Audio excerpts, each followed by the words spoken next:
اسلام عمل کو سنوارتا ہے، ایمان آخرت کو سنوارتا ہے۔ آقا علیہ السلام نے اس ایمان کی حفاظت و سلامتی کا راز سکھایا کہ میری قرابت سے مودت اور محبت رکھو گے تو تمہارے اس ایمان کی حفاظت ہو جائے گی جس کا اجرت تم سے میں نے نہیں مانگی، جو میری محنتوں کے صلے میں اللہ نے تمہیں عطا کیا ہے۔ کہ حضور صلی اللہ علیہ وسلم نے فرمایا، لوگوں میں تمہارے اندر دو چیزیں چھوڑے جا رہا ہوں، اگر تم ان دونوں چیزوں کو مضبوطی سے تھامے رکھو گے تو میرے بعد کبھی گمراہ نہیں ہوگے۔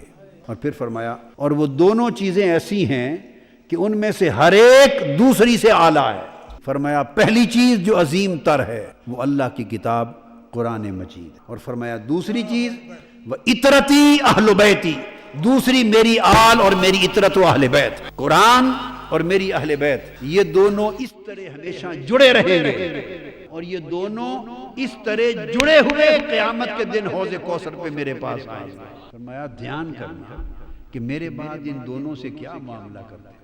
کہ ایک مقام پر فرمایا کہ تم میں دو چیزیں چھوڑے جا رہا ہوں، اور وہاں اہل بیت اور اطرت کا لفظ نام نہیں لیا، قرآن اور میری سنت۔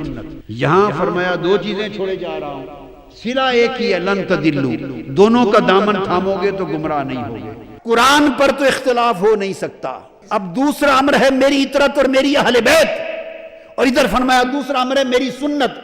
تو فرمایا اگر کہیں میری سنت پہ اختلاف ہو جائے، کوئی کہے یہ سنت ہے، کوئی کہے نہیں یہ سنت ہے، فرمایا قرآن پر تو اختلاف کی گنجائش نہیں، ایک کتاب ہے دوسری کتاب نہیں۔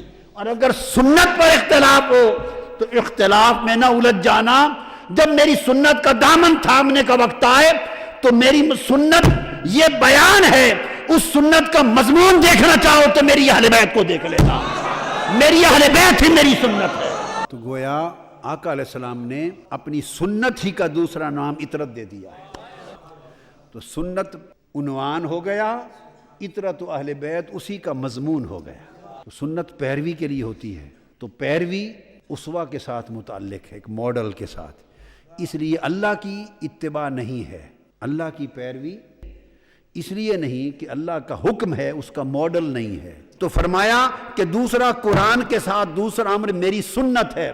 تو سنت تقاضا کرتی ہے کسی اسوہ کا، سنت تقاضا کرتی ہے نمونہ کا۔ فرمایا جب سنت کے بہت سارے نمونے ہو جائیں تو سب سے اعلیٰ نمونہ میرا دیکھنا ہو تو میری اہل بیت ہے۔